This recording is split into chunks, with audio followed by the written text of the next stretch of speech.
ජේසුස් පිටයි ඔබ හැමෝටම අද චතාරික සමය අපේ පස්වන සතියේ සෙනසුරාදා දිනේට අපාත් ලැබුණු ලබනවා. ප්‍රේමවන්තයන් අද දවසේ අපි දෙව වචනය ඔබේ මගේ ජීවිතේ තවත් ඉදිරියට කල්පනා කරන්නට යේසුස් ස්වාමීන් වහන්සේගේ මරණය සිදුවන්නේ කෙසේද? ඒ වගේම උන්වහන්සේව මරණයට පත් කරන්නේ ඇයි? මේ පරිසවරයන් විනයදරයන් ඒ වගේම ප්‍රජා මූලිකයන් මේ ශ්‍රේෂ්ඨ නීතිය දැනගත් අයගේ ජීවිත ඇයි දිගින් දිගටම ස්වාමීන් වහන්සේව පරීක්ෂා කරන්නේ?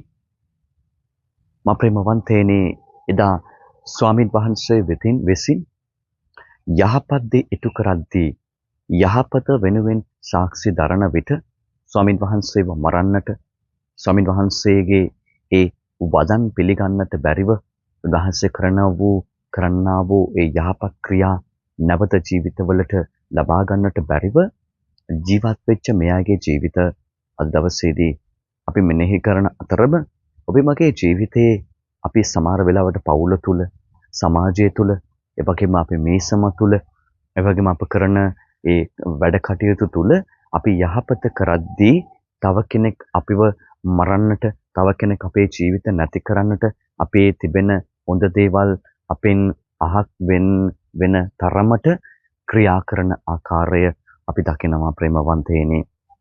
ඔබේ මගේ ජීවිතේ යහපත කරද්දී අපි කිසි විටක බය වෙන්නට අවශ්‍යතාවයක් නැහැ. ක්‍රිස්තුස් ස්වාමීන් වහන්සේ යහපත කරේ දෙවියන් වහන්සේ උන්වහන්සේගේ බලාපොරොත්තු වුණු දේ උන්වහන්සේගේ ජීවිතයේ තුලින්ම ඒ දේ සිදු කරා. ඒ නිසා පවුලක් වශයෙන් ඔබ යහපත කරන විට, දරුවන් හැටියට ඔබ යහපත කරන විට, ඒ වගේම දෙමාපියන් හැටියට ඔබ යහපත කරන විට, මේසම තුල විවිධ සමිති සමාගම් තුල ඔබ යහපත කරන විට, යහපත් දේ වෙනුවෙන් සාක්ෂි දරන විට ඔබේ ජීවිතේ නැති වෙන්නට පුළුවන්. ඔබේ ජීවිතේ විවිධ පුද්ගලයන් විවේචනය කරන්නට පුළුවන්. නමුත් ඔබ ඒ දේ ගැන හිතලා ඔබ අමනාප වෙන්නට අවශ්‍ය නැහැ. ඔබේ ජීවිතේ ඔබ ඒ දේ ගැන හිතලා ඔබ කලකිරෙන්නට අවශ්‍යතාවයක් නැහැ. හැබැයි ඔබ කරන්නේ දෙවියන්ගේ ඒ සාක්ෂි දැරීම. ඒ නිසා ඔබේ ජීවිතේ කවදාවත් ඔබ කරන්නා වූ යහපත ඔබෙන් අහක් වෙලා යන්නේ නැහැ. ඒ නිසා අනේ විශ්වාසුවේ මගේ ජීවිත තුළ වර්ධනය කරගන්නට අද උත්සාහ දරමු. ඒ වාසනාව වරප්‍රසාදය ඔබ හැම කෙනෙකුටම දෙන්නට කියලා අපි යාඥා කරන අතරම ඒ වාසනාව ඔබේ මගේ ජීවිතේ පිරිච්ච පුද්ගලයන් බවට පත් වෙලා යහපත තුළ ජීවත් වෙලා අපේ ජීවිත තුළින් තව කෙනෙක්ගේ ජීවිත වෙනස් කරගන්නට අවශ්‍ය වරම් ඉල්ලමින් යාඥා කරමු. ඔබ හැමෝටම ජේසුස් පිටයි.